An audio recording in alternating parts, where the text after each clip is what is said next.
एक बार की बात है, एक बड्ढा सा पानी की नाव, जिसमें कि लोग सफ़र कर रहे होते हैं, वो पानी में डूब जाती है। सारे लोग भी पानी में डूब जाते हैं, लेकिन उनमें से एक किसी तरह से बच जाता है। वो अपनी जान बचाते बचाते किसी तरह एक खाली टापू पर पहुंच जाता है। टापू बिल्कुल ही सुनसान होता है, वहां पर और कोई भी नहीं होता। वो इंसान भगवान को कोसने लगता है कि उसने उसके साथ ऐसा क्यों किया। फिर वो उस टापू के किनारे काफी दिनों तक बैठा रहता है, इस आस में कि शायद उसे कोई बचाने के लिए आ जाए। लेकिन 2-3 दिन बीत जाने पर भी उसे बचाने के लिए कोई नहीं आता। वो अपने बचने की उम्मीद पूरी तरह खो देता है। फिर वो जंगल में जाता है और कुछ लकड़ियां इकट्ठी करता है, जिससे वो अपने लिए एक छोटा सा घर बनाता है जिसमें वो रह सके।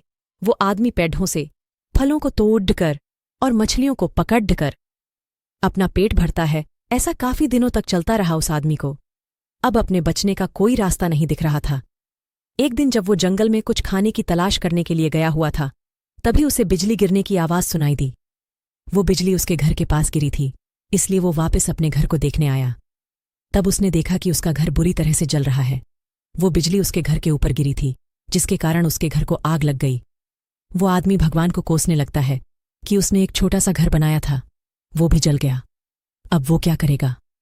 वो अपनी किस्मत को दिन भर कोसता रहा। फिर वह उस टापू के किनारे के पास ही सो गया। अचानक उसे एक नाव की आवाज़ सुनाई दी, जिससे उसकी आंखें खुल गईं। तो उसने उठकर देखा कि एक नाव उसके पास ही आ रही थी। वो जोर जोर से उस नाव को मदद के लिए पुकारने लगा। उस नाव पर सवार लोगों ने उसकी आवाज़ सुन ली और उसे बचा लिया। उस आदमी ने उन लोगों से पूछा कि आपको कैसे पता लगा कि मैं यहां पर हूं?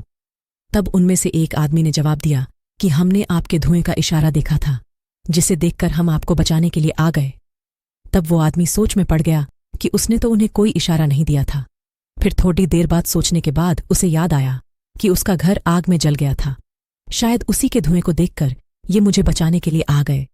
ये सब जानकर वो बहुत खुश हुआ तथा उसने भगवान का शुक्रिया किया। सीख: हमारी जिंदगी में मुश्किलें चाहे जितनी भी हो, हमें कभी उम्मीद नहीं छोड़नी चाहिए और भगवान पर भरोसा रखना चाहिए।